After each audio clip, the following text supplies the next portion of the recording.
Midnight on Earth podcast with your host, Jake Weaver. Engineered by Cedric Swan.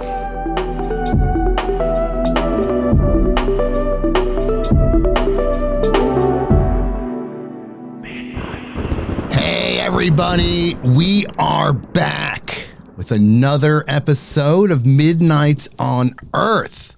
I'm your host, Jake Weaver, and we are here to bring you more knowledge, more light, and more love.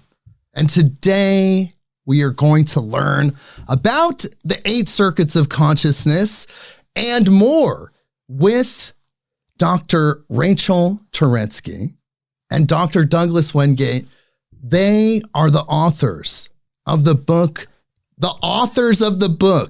8 Circuit Ascension, a guide to metaprogramming the multidimensional self. An absolutely incredible book. We're going to talk to them about this in just a second. But first, I need you to do something for me. Follow me on Instagram at midnight_on_earth. That is the address. You can follow me there. Spotify, Apple Podcasts, Google Podcasts, wherever you go to get your podcast, click that button that connects us so you know exactly what is going on. When incredible people with incredible information come on the show, you know instantly. And of course, spread the word of mouth, tell a friend, tell someone that you know that loves these type of podcasts. Bring them here. You know them. Bring them here. midnightonearth.com. Okay, so we are about to talk to Rachel and Douglas in just a second, but of course we have to read their bio. So here we go. Dr. Rachel Turetzky holds a PhD in clinical psychology with a focus in depth psychology from Pacifica Graduate Institute, where her dissertation explored Rick Strassman's early DMT study notes. She earned her master's in psychology from the New School and trained in cognitive neuroscience at Mount Sinai's Icahn School of Medicine. A certified psychedelic assisted therapist through Alchemy Community Therapy Center, she has worked with MAPS since 2012 and currently serves as an adherence rater on MDMA PTSD trials. Dr. Turetzky is also a certified integrative wellness coach, yoga teacher, and Reiki healer. She studied the 8 circuit model with Antero, Alli, and offers integration, coaching, and metaprogramming guidance through Alucia Psychedelic Integration, 7-Gate Sanctuary, and 8 Circuit Ascension. Dr. Douglas Wingate earned his doctorate in traditional Chinese medicine from 5 Branches University and his master's from the Oregon College of Oriental Medicine. He completed postdoctoral neuroscience studies through the Carrick Institute and is a licensed acupuncturist, herbalist, certified hyperbaric clinician, and somatic psychedelic integration specialist. A licensed psilocybin facilitator in Oregon, he co-owns one of the first legal psilocybin service centers in the U.S. Dr. Wingate works with the Integrative Psychiatry Institute's psychedelic therapy program and co-leads 8 Circuit Ascension with Dr. Turetzky. He specializes in neurological and chronic pain conditions, has taught at the National University of Natural Medicine and OHSU, and is the author of Circuits and Shen. He also studied the 8 circuit model with Robert Anton Wilson through the Maybe Logic Academy.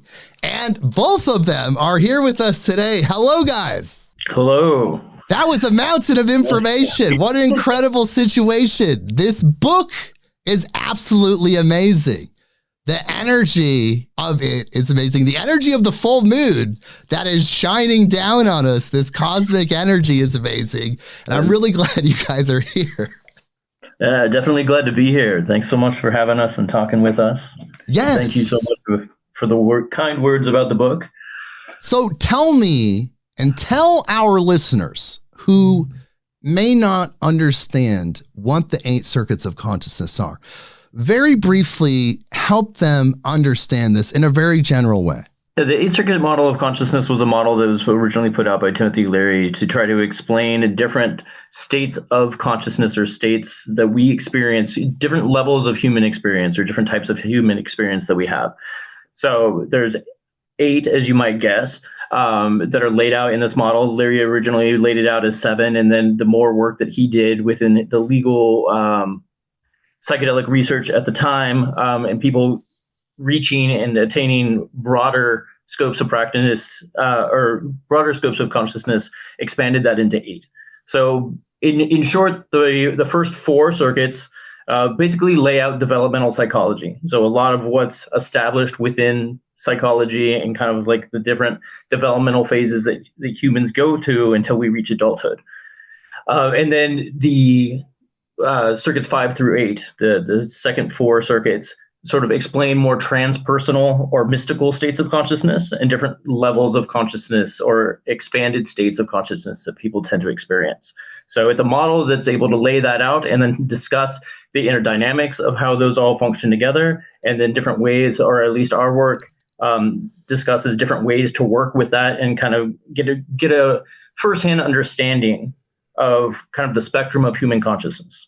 Because people feel these things. There's experiences that trigger movement of the self, of this inner consciousness, to these other planes of awareness. And there's information there that's not necessarily in the, people's daily lives, in their general consciousness. And the 8 circuit model describes these different states of consciousness, these places where you can move yourself, your center, your awareness, and then perceive the information that exists there. Is that correct? Yeah, that's pretty accurate. It's providing both descriptions for experiences that people might not necessarily have words for, and in that sense also lends credence that you're not alone. Some people have like spontaneous mystical experiences, right, or experiences that they can't put words to or explain. And if they don't know that these, occur and happen to a lot of different people, or, these experiences are out there and they're consistent, that they don't have any sort of framework to put that into. And so it can be very helpful and reassuring that that's the case, that this is part of human experience. This is something that is available to us if we do the work or work with different ways to access these states, or work through different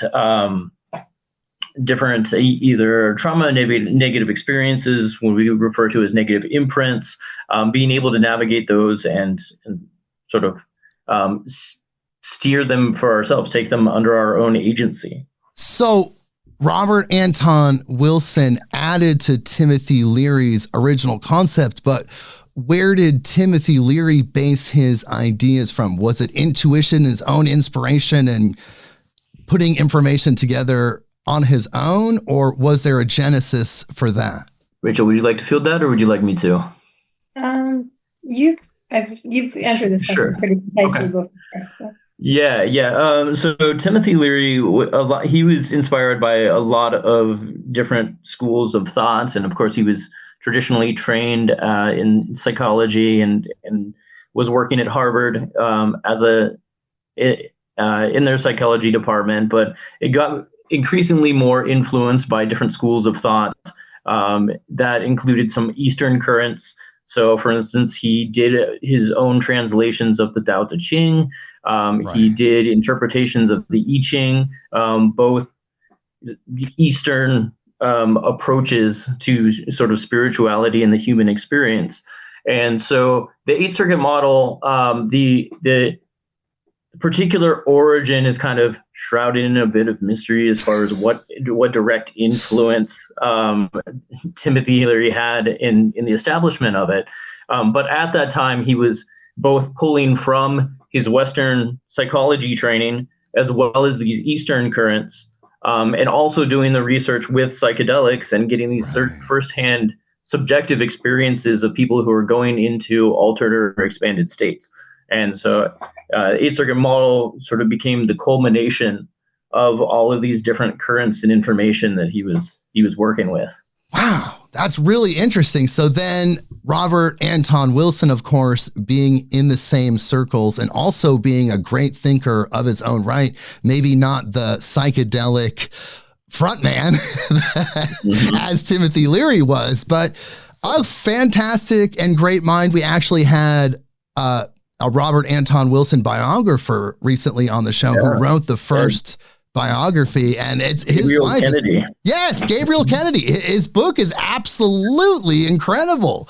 Yeah, it's great. And I you said in my bio, like I had the opportunity to learn directly from Robert Anton Wilson when he was offering it through the Maybe Logic Academy, and Gabe was part of that. And so we've been running through the same currents for decades at this point. So I was stoked to see that you had him on. Yeah, and his information was very valuable. It's incredible because I just didn't understand how deep Robert Anton Wilson was in the counterculture. I knew he had influence, a lot of influence because of his books, but it was so much more than that because he was bouncing around in these almost like these psychedelic think tanks with these incredible people, and they're kicking ideas around and bouncing things off of each other and shaping culture in that way.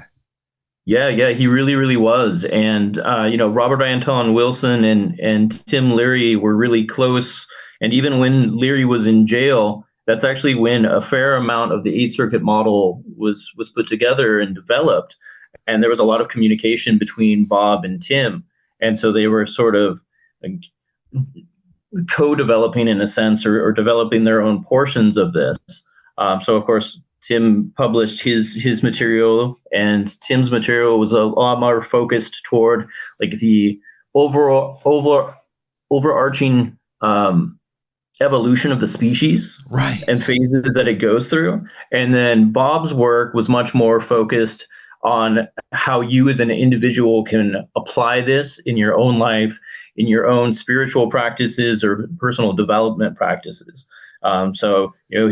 His most prominent book on the eight circuit model was Prometheus Rising. Every chapter has a bunch of exercises that you can do, and it was really about embodying that, or making sense of that within your own psychology, as opposed to the broader evolutionary scale that Tim was working on. Right, because we are evolving, we are ascending, as you both talk about in the book, but we don't necessarily have the models to process it in a way that's functional for hundreds of millions of people. It's easy locally, and in a way, the local does influence the bigger, but dealing with that much humanity and assimilating these new energies, expanding consciousness, expanding awareness, that's a big effort. And it requires some sort of structure and modality to incorporate and allow this information to come through. Yeah. It's sort of, the dynamic or the difference between Tim and Bob's work is sort of the microcosm and the macrocosm. You're able to do the individual work on that, the individual micro scale, and that then influences the larger scope of things. And then we have the much slower, broader picture where evolution seems to be headed in this direction as well. And that's a lot of where our work was really aimed at substantiating. It's been 50 years since Tim and Bob's work was really put out there. And a lot of the upper circuit material, these expanded states or mystical states, weren't well substantiated. They were being documented. They'd been alluded to in esoteric practices. They've been accessible to very small portions of the population. But now, 50 years later, these things have been further substantiated. We have a far greater understanding of neuroscience, which we try to pull into each component of that to substantiate that on a gross scale, I suppose. But also like the greater shifts of access to these types of states. So, like Circuit 7, we didn't know 50 years ago about epigenetics. Right. And how we can influence our own genetic makeup or genetic expression, and how that's influenced over time. And things like generational trauma physically change our genetic expression. And now we have an understanding of that, which was being discussed and alluded to in Bob and Tim's work early on. But we didn't have a real in-depth understanding, and we're still learning.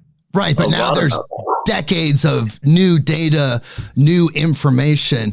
But very briefly, I just want to say 1 through 4, circuits 1 through 4 are kind of like the 3-dimensional reality in a very, very brief description. And then 5 through 8 are the higher functions. And we'll get into what that means. That's just my own extrapolation. But I want to talk about circuit 0, which is something that both of you created together. And this is something that's independent and new, and it really adds to the experience. Can you tell me all about that? Yeah, we were reviewing, so Stanislav Grof and Rick Tarnas have a course on archetypal astrology that really gets into the idea of like prenatal and perinatal experiences and the effect on, how that impacts you throughout life, and even potentially if that's like sort of a space where in terms of like exploring reincarnation. So we were just kind of thinking about, so I think in the original model, circuit 0 would have technically been part of circuit 1. But just to kind of put a focus on the more current research and just our better understanding of the impact and the importance of that period of development on the outcome of one's life. And so we just decided to kind of give it its own little, its own circuit to further explore that experience. Doug, you want to add to that? Yeah, we just wanted to give that pre and perinatal experiences its own platform and emphasize that. So in terms of how that would fall into, it's not that it's a whole new development. Okay. It's new in that it's being put in its own section within our work. But it's what Timothy Leary, as he's working through the 8 circuits, he describes circuits. Each circuit is having 3 sort of phases. There's a receptive phase, there's an integration phase, and then there's a transmission phase. This is based off of how neurons work. So the idea that you take in information and then you integrate it, you figure out what that information means to yourself, and then you're able to transmit that on to others. And so it's part of the learning process. It's how we increase intelligence. And in Leary's model, circuit 0 would fall into the receptive phase of circuit 1. It's just because Bob, Tim, Antero didn't put much emphasis on the pre and perinatal experiences, and because there's been such profound research on the impact of those life phases and how they can impact our nervous system development, our immune system development, our hormonal development, the neuroendocrine system. All of these things can be impacted throughout our lifetime, just from this short window of experiences during gestation or around the birthing experience. Right, because there is a transmission of energy, whether it's communication. You can feel the presence of the fetus. The fetus can feel you. People talk about doing psychedelics like DMT in the presence of a pregnant woman, and they can feel the energy as if the person's in the room. And the feelings, like you're saying, those stress hormones that a mother may feel then transmits to the child and may have an effect on it genetically or just how it develops biologically in that moment. And all of that is definitely valid and part of the human experience from birth to death. I mean, that is birth. You're there. Mm-hmm. Yeah. And you speak to psychedelic experiences, and you were talking about people who maybe have taken a psychedelic and are around people who around soon to be mothers, but at the same time, it's not uncommon for people in a psychedelic experience to relive their own birthing experience or something like traumas or experiences that happened during their gestation. And so this was a lot of what Grof's work and his perinatal matrices were about. And a lot of people who had these psychedelic experiences or holotropic breathwork induced experiences, either way, altered states of consciousness, tapping back into those early life experiences and being able to describe particular details of either the birthing experience or things about the hospital room that's been ingrained in their body and in their mind for so long, but they weren't aware of. And then it can help facilitate or allow to facilitate working through any sort of trauma that may have happened during that time. That's mind-blowing just in itself. I mean, that field of research, that thinking. I've had a friend tell me that when he was on an ayahuasca experience, he actually moved his consciousness into the place where he was sperm. He was actually the sperm shooting through the tunnel, going into the place where he would then connect with the egg. I mean, like there was much memory. Even it's absolutely wild. But does this affect the law of octaves? Because the 8-circuit model is based essentially on that 8-fold pattern, the 1 through 8, but adding a 0, perhaps the 0 doesn't have value in a sense, but does the 0 affect the law of octaves? Yes. So again, I'd say that our giving Circuit 0 a platform is really an extension of Circuit 1 and that receptive phase of what Timothy Leary described Circuit 1 as.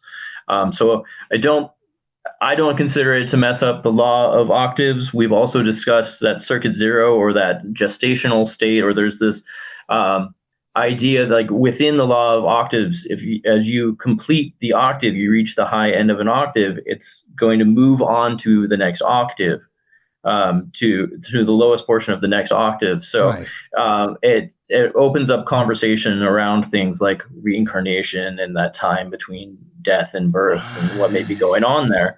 But I don't feel that it deters or takes away from that octave component. Interesting. Wow. Did you want to add to that, Rachel? No, that's where you finished. No, it's a beautiful description. I agree. Like an Ouroboros. So like just that point where, Circuit 8 kind of comes back around into back into the rebirth. So right. And then there is that thought. I mean, before the form, there is that energy before the expression there. So there is something in the 0 that definitely doesn't affect the law of octaves. Mm-hmm. So in your book, you talk about how we are stuck currently in a 4th circuit emergency or a 4th circuit situation. Tell me about that.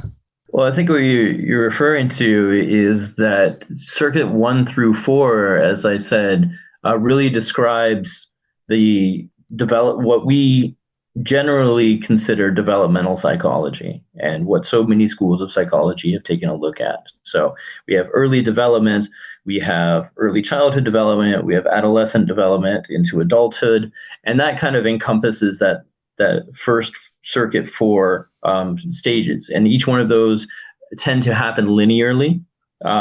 So, Circuit 1 has what's called a neurological imprint very early in life and infancy. Circuit 2 has an imprint around 2-3 years old. Circuit 3 has an imprint around 6-7 years old. And then Circuit 4 has a major imprint or major reception phase to what's happening around adolescence and puberty. And then there's a huge shift that happens when you start talking about the difference between Circuit 4 and Circuit 5. And so our culture really openly discusses and works with and recognizes the first 4 circuits. And really anybody who's working in the realm beyond that, sort of the expanded states or the transpersonal states, there's sort of a breakaway from widespread culture. You have to sort of break away from some of the norms or the cultural ingrainments that we get throughout our life. And so that is a huge transitionary phase for so many people if they have a Circuit 5 experience or a Circuit 6 expanded experience, it can be a rough ride at times. And so it's a major pivot point, and that's why we talk about what Robert Anton Wilson referred to as chapel perilous. It's this time where there's just sort of there can be a significant instability or questioning of oneself and what exactly is going on.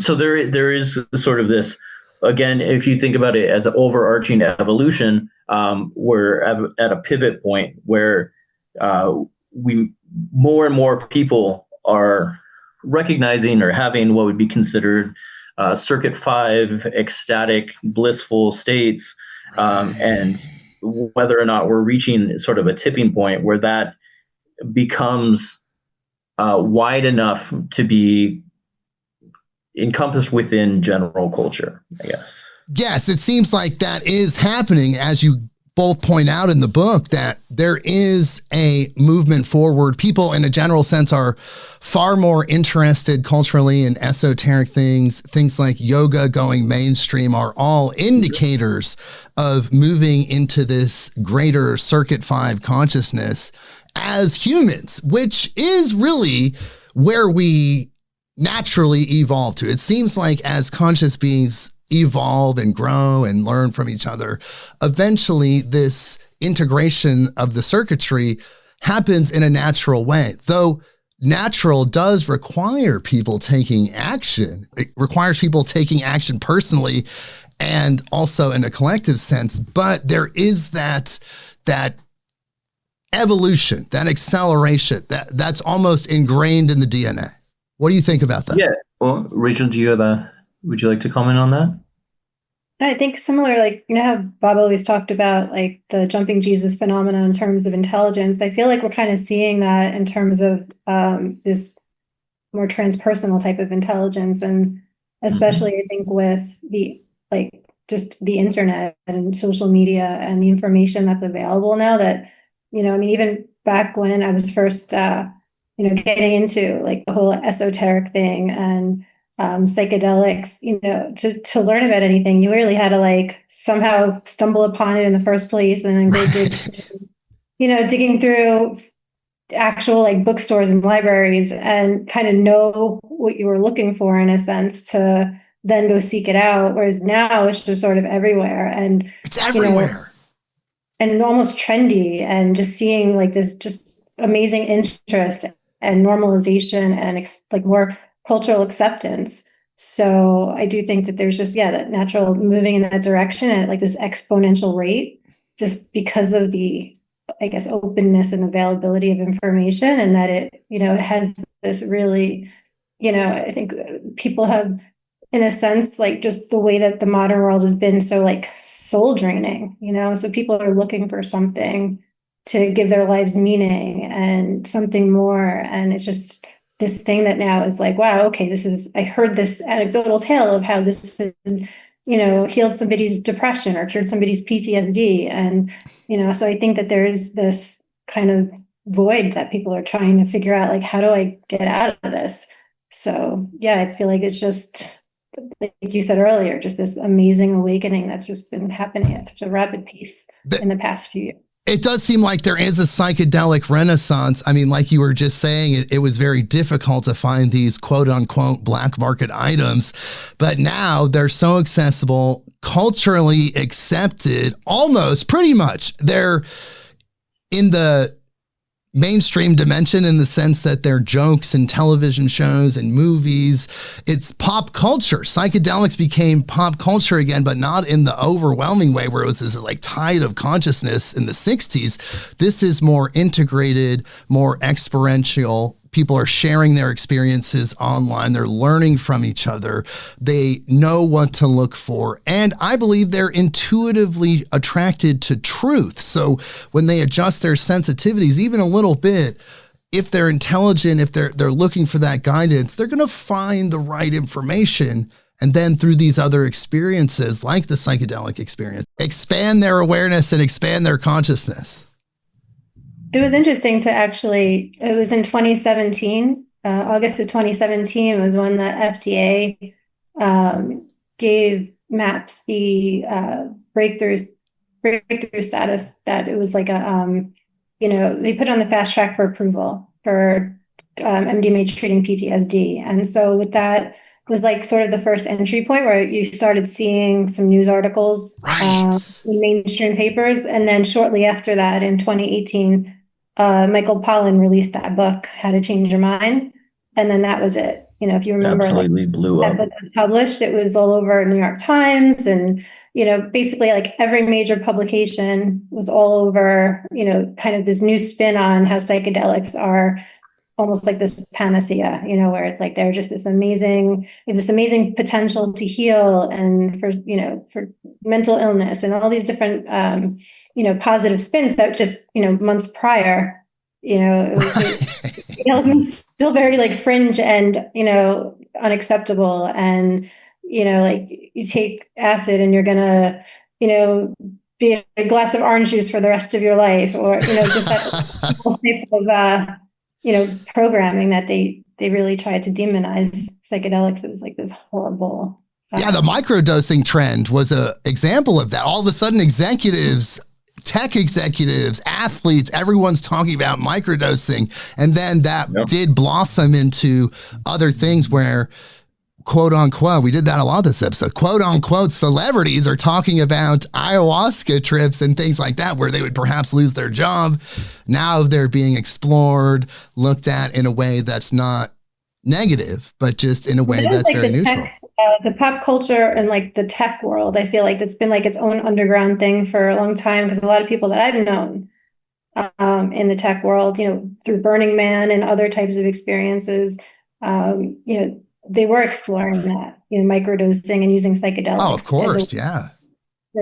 Way before 2018. And now it's just like the cat's out of the bag, I think. And now it's, you know, that ripple effect into, like you said, celebrity culture. And you got Oprah doing episodes on psychedelics now, which is great. It's been fantastic to have that conversation, but just wild that it's so out there. I remember when DMT was this very, very rare substance, and you had to know a handful of people to even know the person that might have it. Now, DMT vape pens are very accessible. I talked to Dennis McKenna about this years ago when he was on the show. Vape pens, DMT vape pens are just out there. People are having these trips. They're doing these things.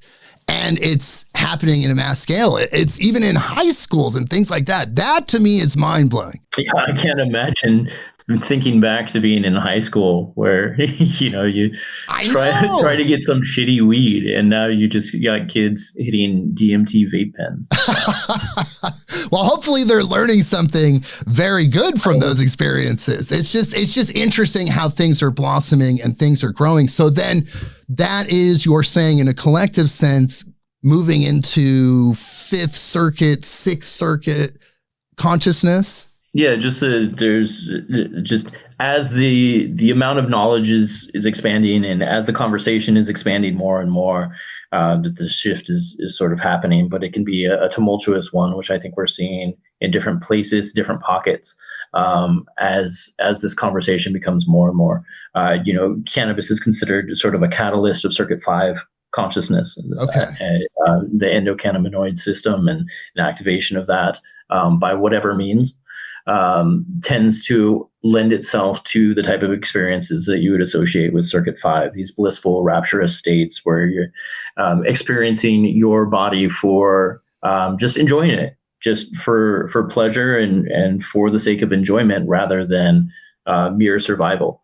And so, again, this is also, it's not just psychedelics, it's not just cannabis, right. Although the fact that is now culturally huge, and, you know, here in Oregon, you can go into a cannabis shop on almost every other corner, really, really accessible. So it's much more within the cultural component. But like you said, yoga, just self-care practices, med spas, saunas, and things like that, all of that lends itself to just reorienting ourselves to our body, sort of for the sake of pleasure, or to allow us to enjoy our human embodied experience.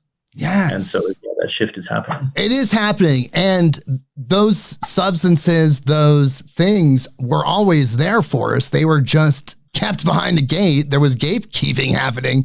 Mm-hmm. And now that veil is lifting, and all of the stigma was just based on programming, which leads into metaprogramming. So this is something that a lot of people talk about in different ways, but Leary talked about it in a way that he termed metaprogramming, which is going into your own mind and using your own mental faculties to reprogram yourself, your beliefs, your habits, your paradigms, essentially, the things that are holding you back that were instilled in you in some way by others or even by yourself, and looking at those and seeing which ones are helping you and which ones are hurting you, and then maybe adding new ones in there to take yourself to a better place. Can you tell us about that? So the term metaprogramming was actually originally coined by Dr. John C. Lilly. Okay. And so we actually consider circuit 6, or the metaprogramming circuit, to be the crux of the 8-circuit model for our purposes, at least. As we'll get into in a bit, we have a course that we're going to be putting out, and just in terms of the book and utilizing the model in whether for self-personal psychospiritual development or for guiding others, for whether it's healing or, again, just psychospiritual development. So it's like basically that intentional, questioning of, who am I? How, we're all kind of born into our individual circumstances. Right. And, all of that creates our quote unquote reality tunnel, and the way that we experience the world, the way that we experience ourselves, the way that we show up in the world, based on our belief systems or our programming, which, even within a family system, a brother, you could be twins even, and just you may be treated differently by your parents for whatever reason, or at school. You develop completely differently and see the world completely differently, let alone take that. And then, you said you have listeners all over the world. So how differently we're experiencing reality based on our cultures, based on our, everything up from our parents, outwards. And so it's, again, questioning, like, who am I? How did I get to this point?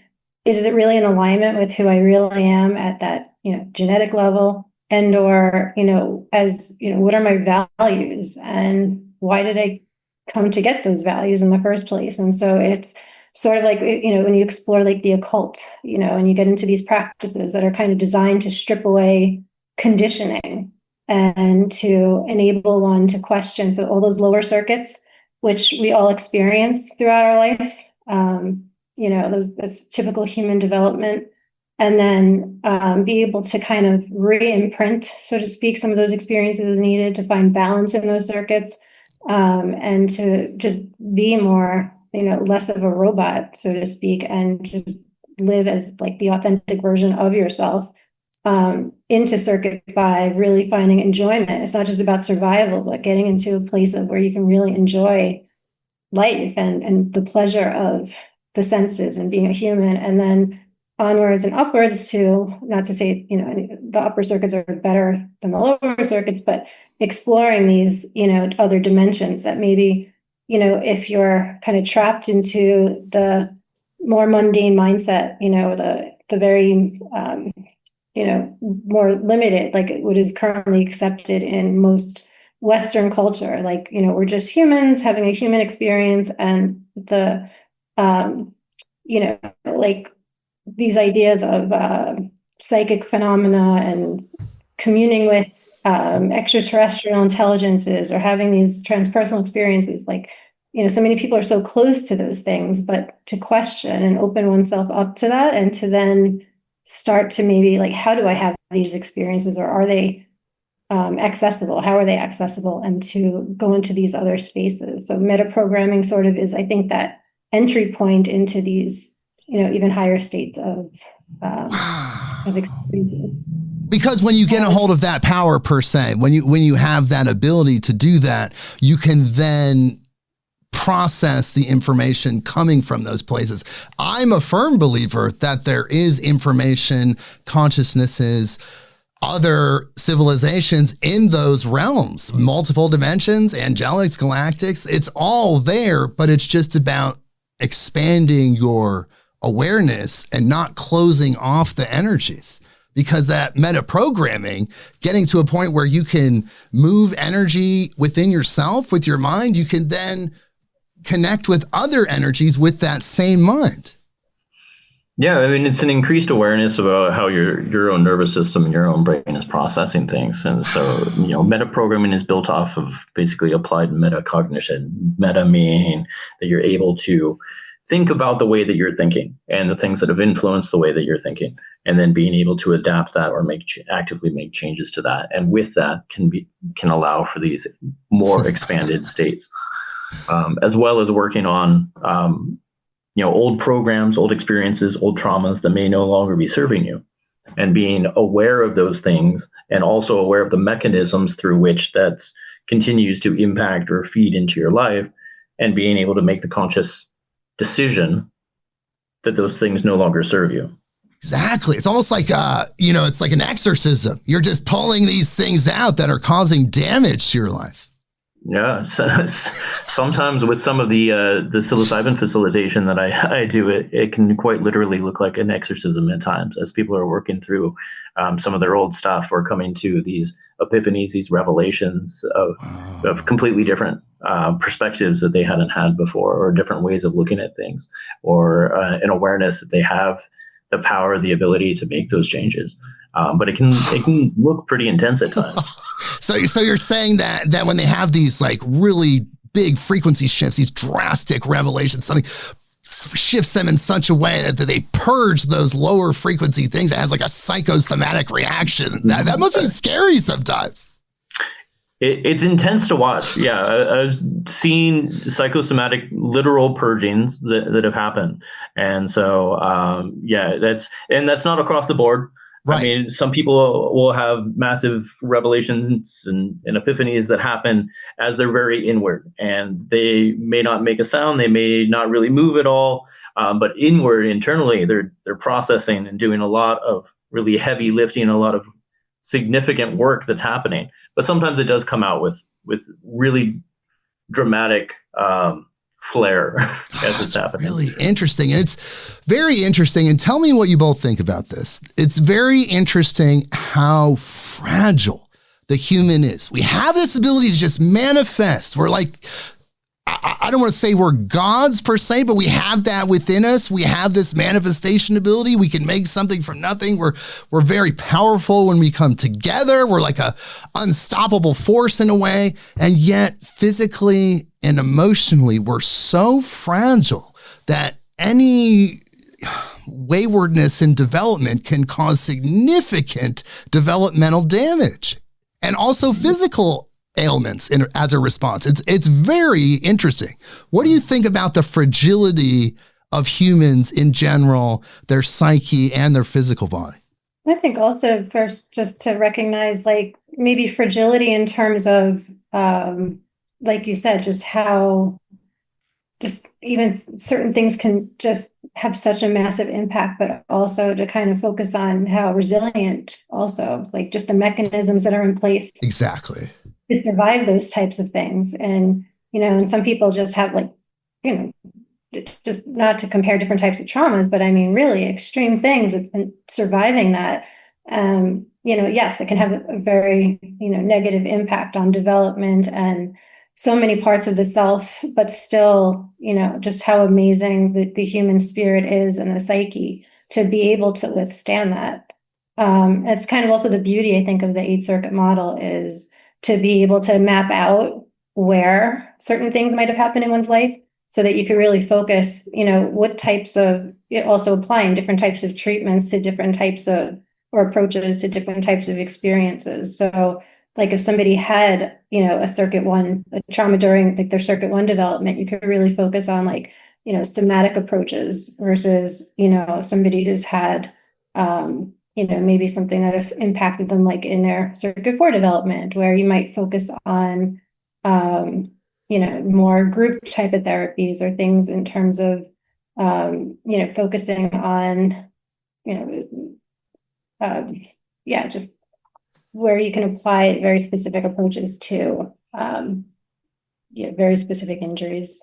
Interesting. Yeah, and by the same token, there's the interrelationship that we talk about, sort of a relationship between some of the lower circuits and the higher circuits. So again, Right. there's that somatic component between circuit one, which is really focused on making sure that we survive, and like circuit five having a relationship to, again, the body as a source of not only survival but pleasure and enjoyment.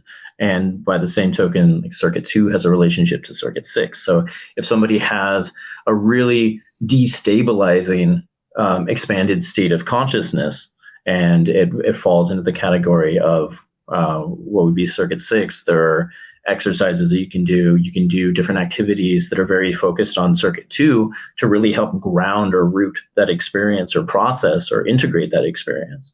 And so that's a lot of our application of the 8-circuit model as far as like practical elements of putting it to use.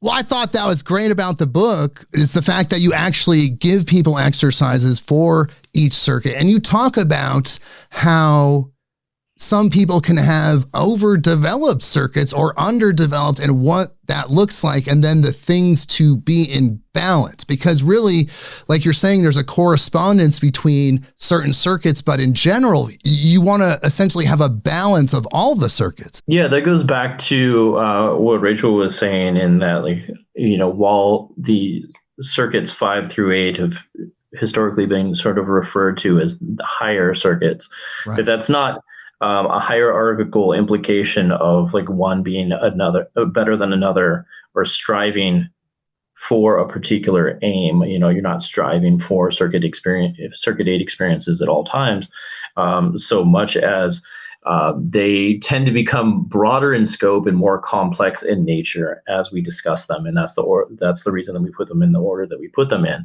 But ideally, to have the widest breadth of human experience and the most functional way of experiencing the human experience would be to have a healthy dynamic within each circuit, and be able to sort of utilize or tap into, or at least recognize hangups in different circuits as they happen. And so by increasing the awareness of, I may have a particular hangup in circuit 2 for whatever reason, and by becoming more aware of that, being able to work with that, and inherently by working on that, it creates a better dynamic or a better balance between all of those different dimensions of self, those types of experience that we have.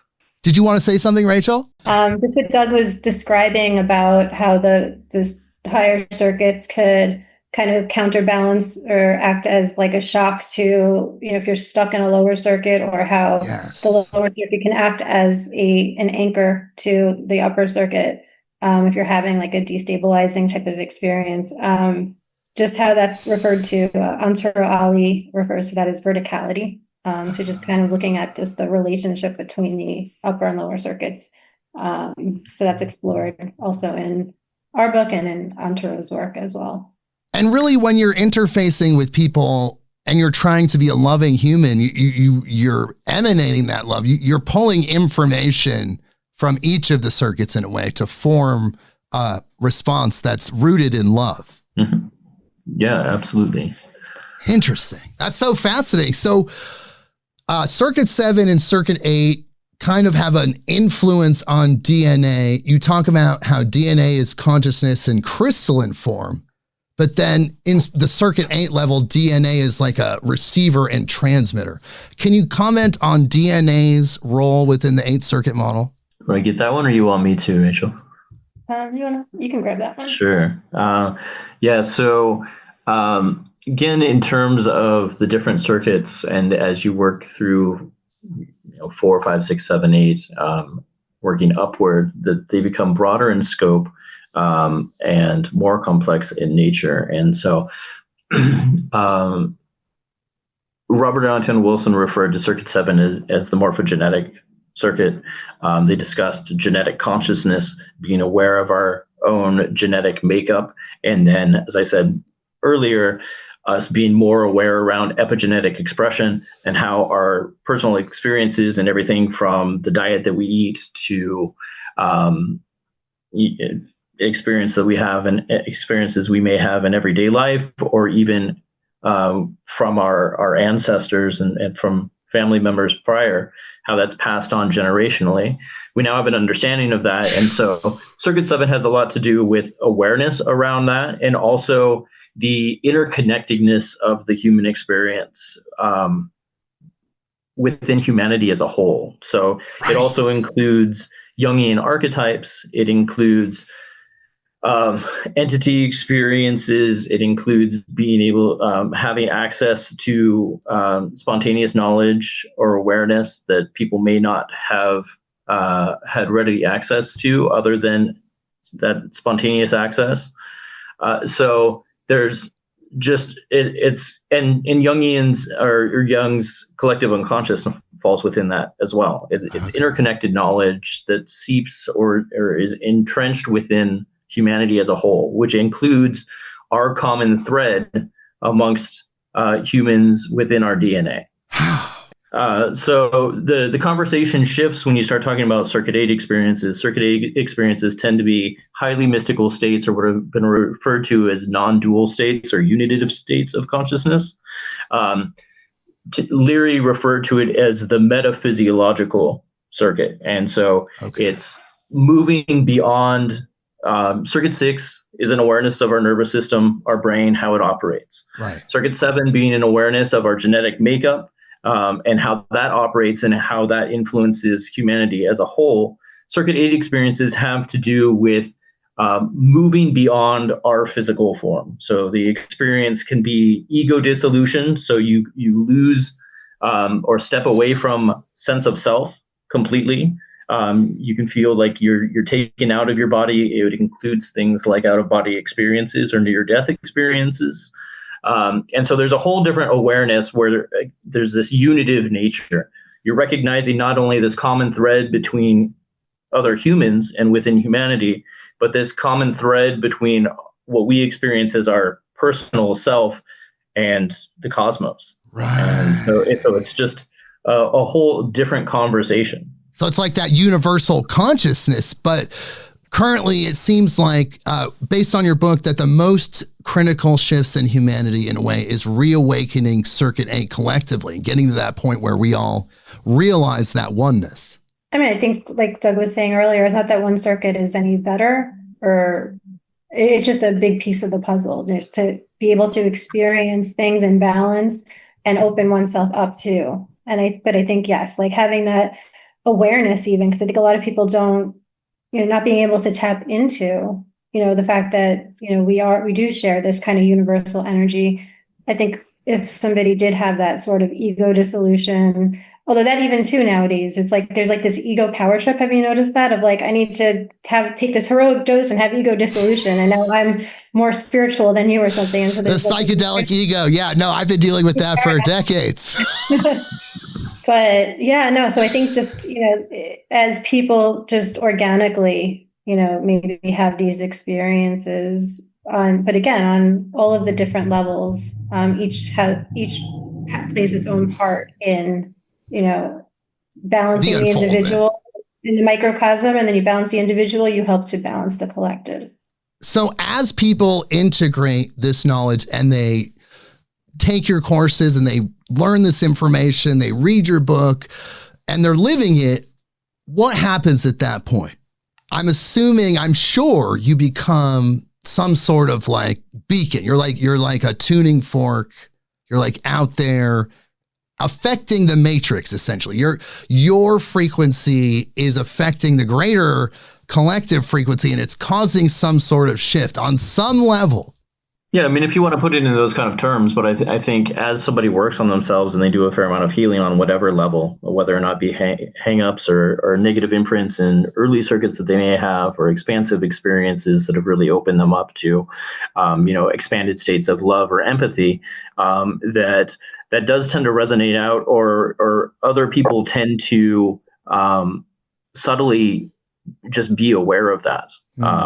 And so I think you can have a tendency to just sort of subconsciously project that out. It's same idea as like You know, in people who animals automatically feel really comfortable with versus don't feel Right. comfortable with. You know, there's this, like, we understand and we interact with other humans on ways that are not always conscious. And so I think there's this subconscious kind of tuning in or an awareness that individual may be safe or more full of empathy, or may be more full of love, or just feels more comfortable. And it's better for that person's life in general. And yes, it does perhaps affect their community, the greater field of consciousness, just people's lives, you know, their story. They need love. Like I often say, be the Jesus of your own life. Like, be that person. Like, be the person that's emanating love and light, and it'll have an effect. So many people talk about that. But the circuits themselves, as we develop these and as we develop our understanding and integration of these, it is a evolutionary step. There is something happening there. And then humans that show up as neurodivergent are perhaps indicators of this evolution. Can you talk about that? Yeah, that's a super interesting topic of conversation. Rachel, would you like to field that one? Or would you like me to get that started, and then I'll Sure. Yeah, I mean, it's neurodivergencies. You know, there's, when you take a look at certain neurodivergencies from like a neuroscience type perspective, there are certain components of neuroplasticity or neuroreceptivity, or even like lessened neural pruning that's been found, and on a less neuroscience-y level, I think just individuals with neurodivergencies may tend to have a more open awareness or an access, or if you want to think about it the other way, a lack of closing down of receptivity to these more subtle components. So, like, for instance, you know, little kids tend to have like these psychic experiences, or tune into things and be really, really intuitive, and then that tends to kind of shut down as we move into adulthood. But this may not be the case with neurodivergent individuals who just remain really open, or that filter remains much more permeable. Yes, I think that that's accurate. I mean, I've seen the acronym ADHD described as attention dialed to a higher dimension. It seems like as we evolve, we wouldn't naturally fit in older models. I mean, that is evolution at its core. It's getting past older models. So as these newer humans manifest with the epigenetic things that are happening and other things, of course they're going to show up differently. And then astrologically, we're moving towards supposedly the age of Aquarius, age of Ascension. So much good is happening. So higher frequency beings are manifesting here now. And physically, it looks like that, perhaps. Yeah. Are you familiar with the telepathy tapes?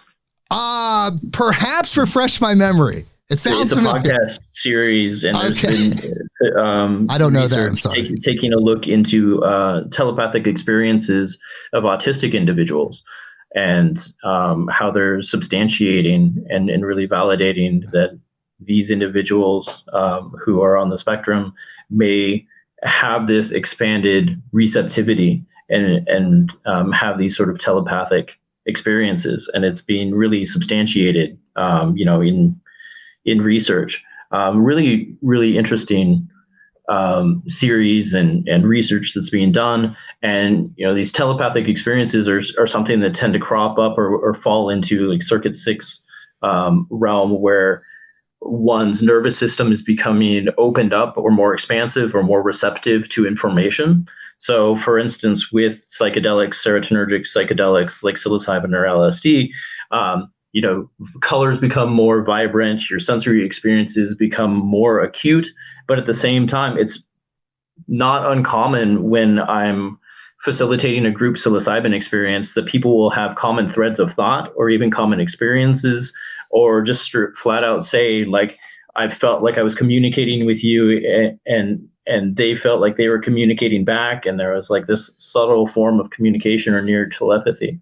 And so you bring that into, these individuals on the spectrum might continue to have ongoing access to that information, and it's just an increased awareness or receptivity to information that a non-neurodivergent individual might shut off or not be aware enough to make any sense of it, or even receive that type of information. But that doesn't mean that it's not possible, that it's not out there. Yeah, just So expanded filters. It's like the filters are expanded. Yeah. There's more coming in, more being processed. Right. I mean, our nervous systems, our bodies, our brain is filtering filtering out so much information. It's the only way that we're able to really function as a human in society, is by filtering out a vast majority of information and really honing in on the information that we feel is salient or relevant.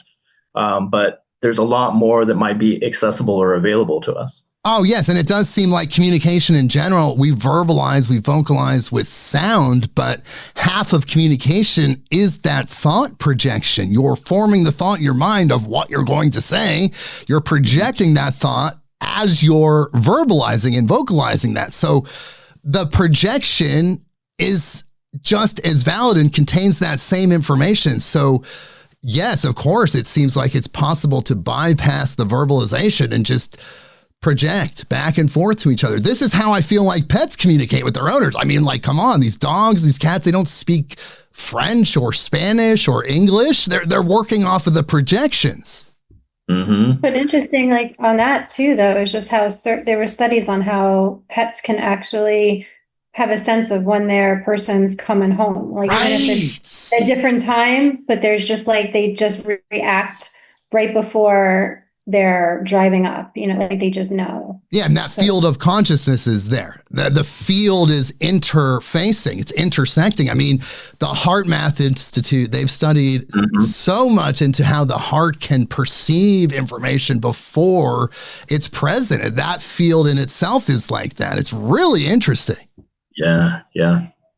The Heart Math is doing some really fascinating stuff with taking a look at coherence and how that plays into dynamics, inner dynamics between people, and how these subtle fields can really influence. And if one person is considered in resonance or incoherence, that those around them, the other people's nervous systems or hearts automatically respond to that, are receptive to that, and then will fall into greater coherence as well.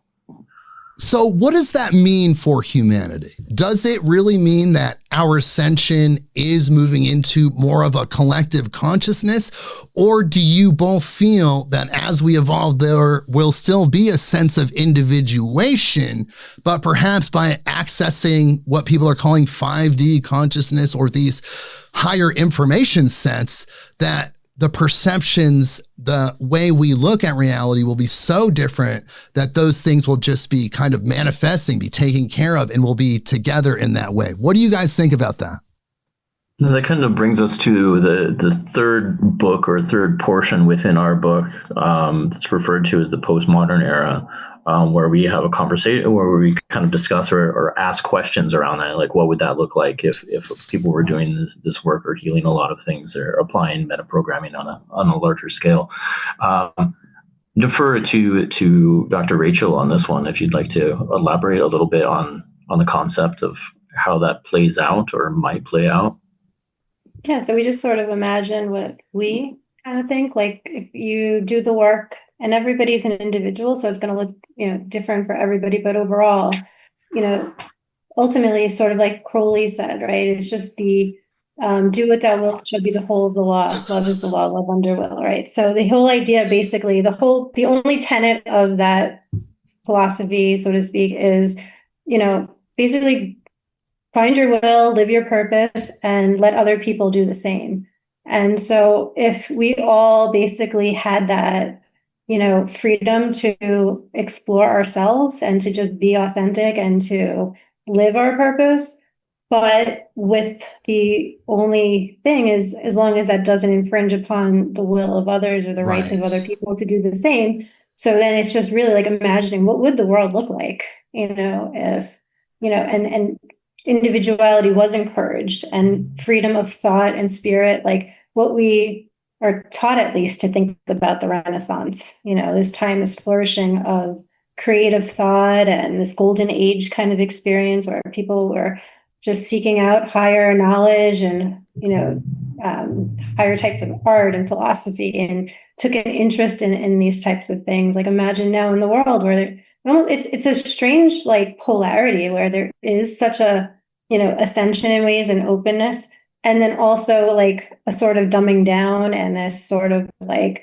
just I don't know, the feeling of stuckness, and or like people just feel like, well, I'm powerless. I can't really do anything, so I'm just going to do nothing. And so there's, I think it's just if people felt maybe empowered to just heal themselves, work on themselves, focus on themselves, maybe inspire others to do the same. There is that ripple effect, like you were saying earlier. What would that look like? How we, would by being that, Jesus in our own lives, or, to affect other people and the culture as a whole. I think that it's just that it's really up to each one of us to imagine, like we each can influence the future in our own ways. And so I think that's kind of a fun thought experiment to not just think about, but to live, and to just try to strive to be your best person and to heal yourself and to create yourself, develop yourself, have fun with it. In terms of, again, like the upper circuits, it's not just about survival, it's about enjoying your embodiment as a human, your, ability to connect with others, to, live that love, share that love. And so, what would the world look like? And, it's like, I don't have the answers, and any single person has the answer to that, but it's fun to think about, and, just to kind of be part of that experiment and to just bring that out into the world. It would be a higher frequency experience for the beings incarnating in this dimension. More love, that love, as you guys talk about, as a carrier wave, that love being so powerful. If that was the prevailing force on this planet, the beings that would incarnate here would be very high frequency, and we'd be evolving very, very quickly. And you talk about, though, as you get this understanding and you dial in your relationships with these circuits, that there's a sense of purpose, there's a sense of service, a call to action, that you should be out there doing something that resonates with your talents and your energies, but doing something to move this thing forward, to help in some way. Can you elaborate on that a little bit more? I think that just sort of comes as a natural inclination as you become more aware of the interconnectedness between yourself as an individual and those around you in your community and within humanity and within the world and within the cosmos. Is that by having that increased awareness and increased sense of connection, that you just naturally want that to be as resonant as possible. You just want that to be as healthy as possible. And so I think that's just a natural inclination that comes about as like, I work through these things and feel a lot better about where I'm at in the world. And I want others to feel better as well. And right. And putting that to use. Yeah, and having that inclination, having that impetus to move forward and do that once you really understand some of the higher information, once you've experienced it. I'm not even saying you can understand it, but once you've experienced it enough, integrated enough, you feel that need that to just do something, because as a light being in this physical body, you're here for 5 minutes, essentially. You're here for such a short time that changing things, getting in there to do the light work, essentially, is part of each person's purpose, aligning with their talents and their story and their needs and their own development. But being here, there should be some sort of like, hey, can we get this thing to heaven on earth already? But tell me though, where visualization lies in the circuits of consciousness, where people can focus on things, they can pull this image together in their mind, focus on it, and it manifests. And people do this so much that it becomes a practice. They're able to do this continuously. Where does that fall in the circuits of consciousness? Would you say circuit 6? Depending on which component you're talking about. Yeah. So, I mean, to an extent, different components of that I would think would fall into 6, 7, and 8. I mean, 8's been referred to by Laurent Huglet as the creator circle and circuit, and it's kind of that law of attraction type. You put, on a quantum level, thoughts then manifest into mundane physical reality type thing. That's sort of a circuit 8 type component. Whereas active visualization in ways to activate or work with your own self, your own nervous system, I would argue is more of a circuit 6 type experience. And where it comes into influence in the collective of humanity. And that, again, that sort of underlying current or that collective unconscious, that would be more relevant to that circuit 7. So it kind of depends on which component you're talking about there. Yeah, it's really the one, because all of those have some influence on reality, whether it's your own physical vehicle, but just having that ability to manifest something in the greater reality, whether, like you're saying, the quantum waves, you're manifesting, you're visualizing, you're charging it, and then it manifests in some way in the third dimension. You're saying that's the 8th circuit, it sounds like. I would even say maybe it's coming through the 8th circuit. I feel like the 6th and 7th circuit personally, and especially because, I mean, this is my, I don't know, but my personal philosophy about magic is it's basically you're manifesting synchronicities, and synchronicity would be circuit 7, but also you're living your will is circuit 6.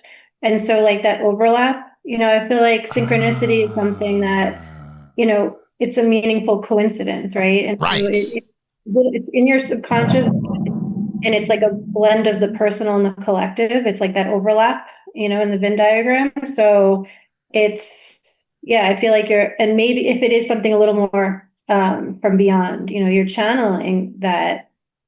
But so 6, 7, and 8, but I definitely think it's more, personally, I think it's more of a circuit 6, circuit 7.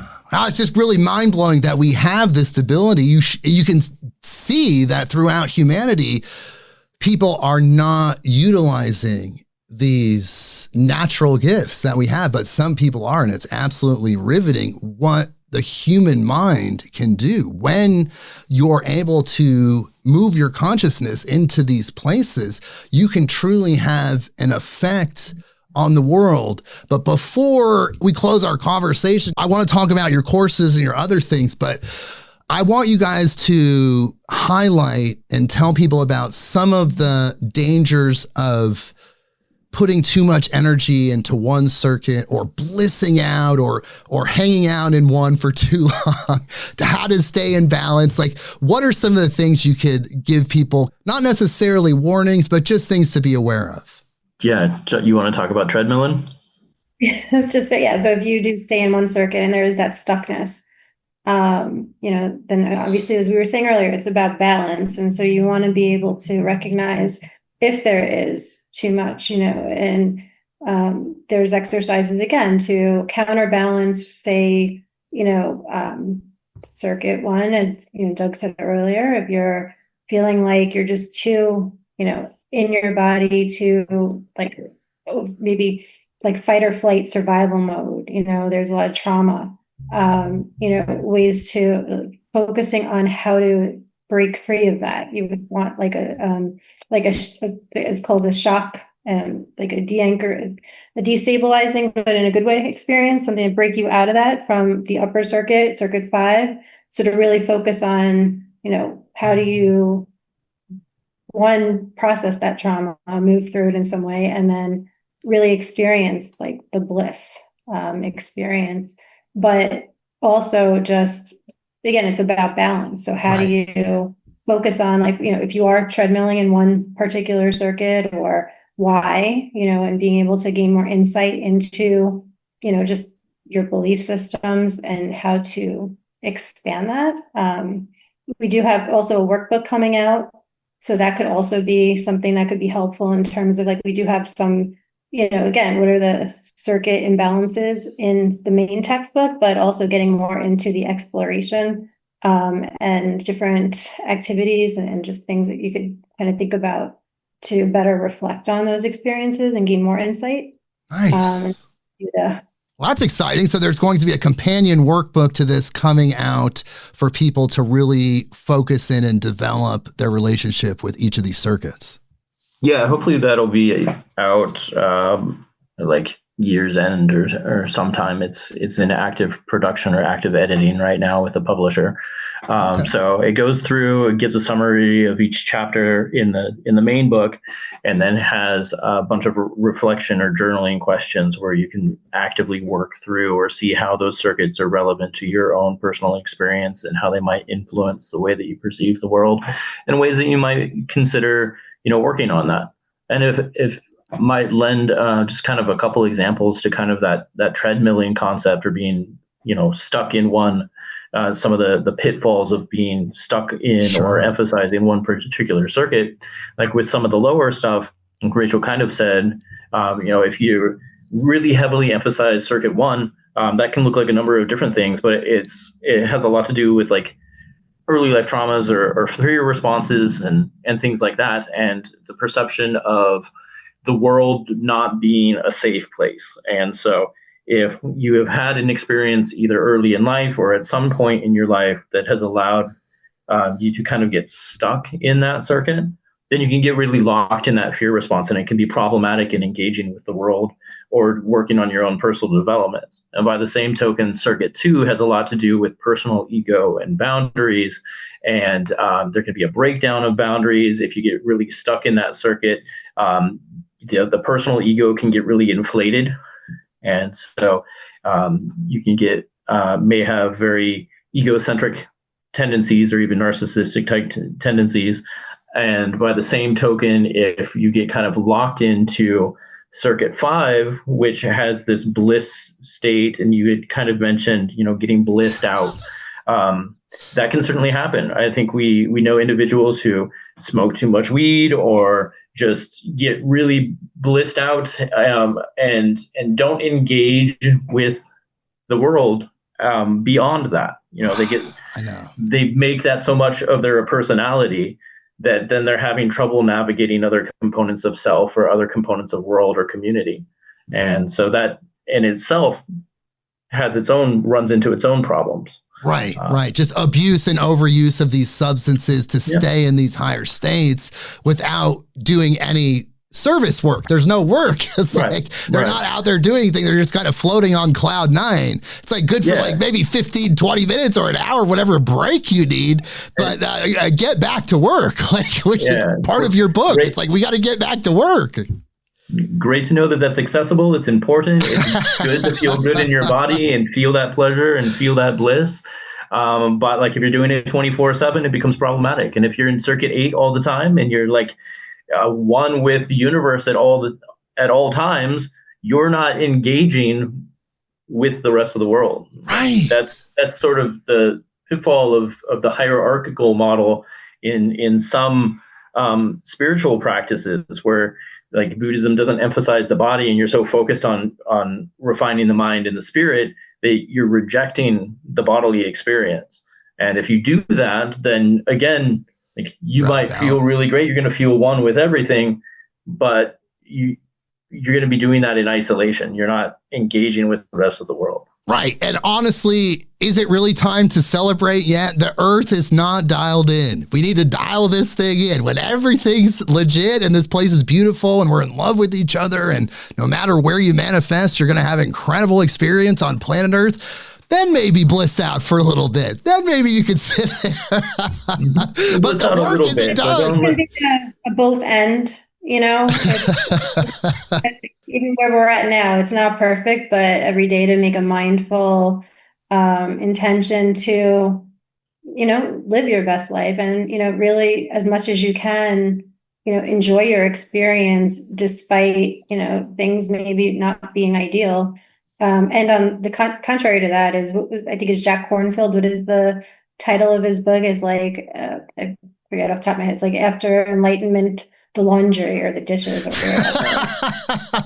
That balance of like, you have this enlightenment experience, well, you still gotta live and function in mundane life. And also mundane life, may never be perfect or not right now, but Chop yet wood, you carry water. Right. It's a blank canvas. It requires us to get to work, though. That is part of it. I mean, like you were saying, we do have to take action. We do have to shed light in some way. And I often tell people that even just working on yourself, personal development is moving the thing forward. There's no real value if everyone's moving the thing forward. Somebody may do something that's very impactful, seemingly very large, and some person may be literally just working on themselves, but they're both equal in their own way because it's moving us forward together.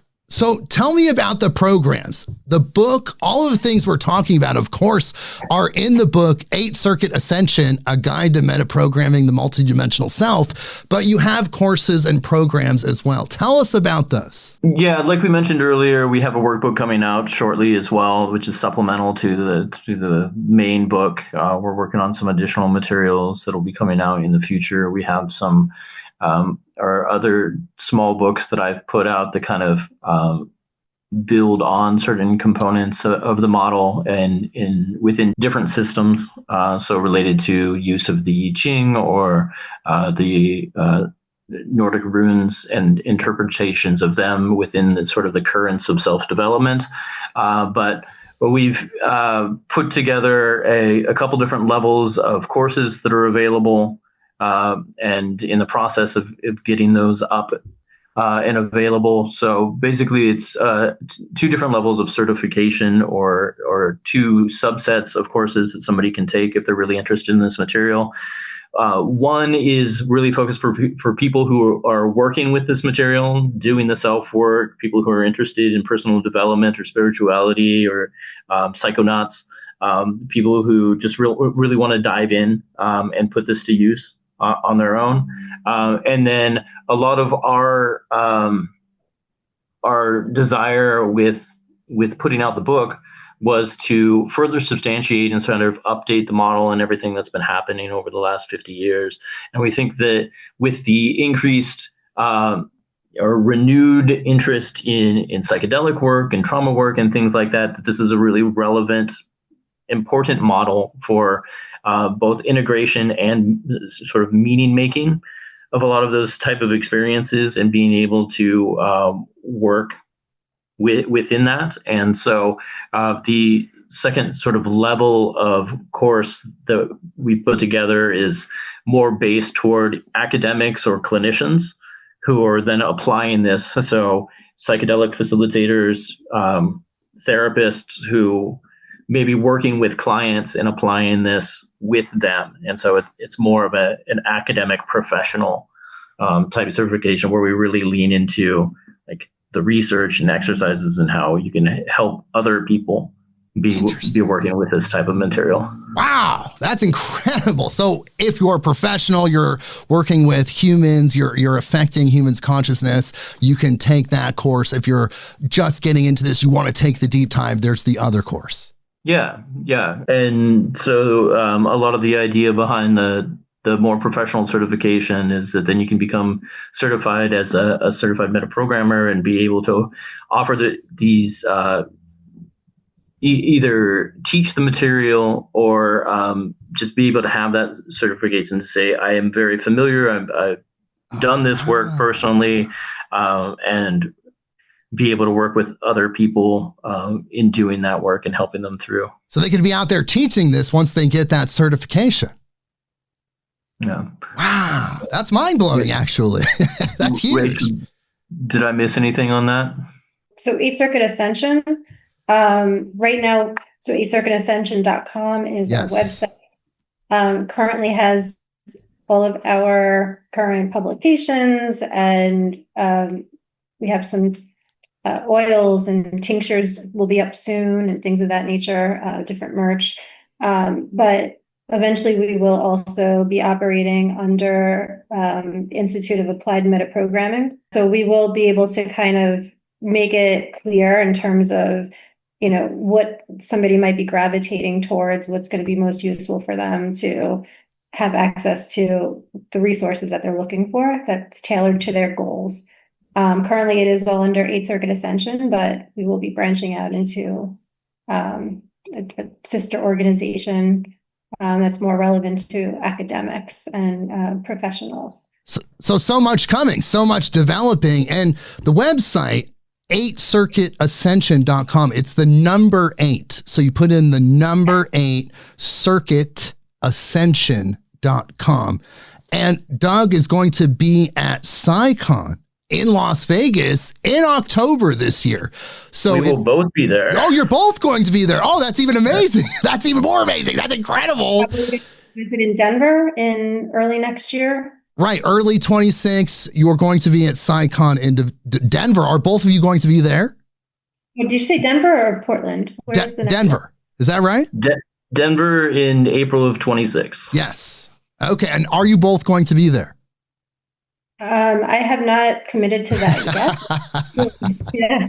Well, we'll have to wait and see. And if you're out there, then people listen to all of the older episodes every day. So if you're listening to this now and it's creeping up on March 2026, keep your eye out of PsyCon. You can see potentially both of these people there. A lot of cool booths and, just interesting people to talk to and different presentations to see. Wow. Well, both of you guys have been interesting people to talk to. I'll tell you that much. I've learned so much. This has been an absolutely incredible episode because we enlighten people to this mode of thinking and giving them a pathway to connect with this 8-circuit model, which is really relevant and very valuable as we evolve as humans, as we grow and start to access this new information. We'll have a model to process it within the models that were already there. And perhaps we'll have new models in the future, but in the meantime, we need to integrate all of this new, all of this growth that's coming in right now. And this is one way to do that. Yeah. Oh, go ahead, Doug. I'm sorry. No, just thank you so much. It's been a real pleasure. It's been a great conversation. So I really appreciate having us on and having this conversation. Yeah, thank you. Thank you. I really appreciate you being here. And I appreciate you as well, Rachel. You were amazing.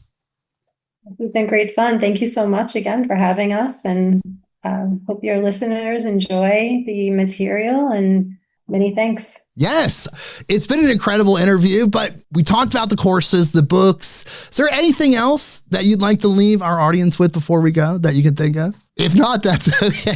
You just send a message of love and light out to the universe.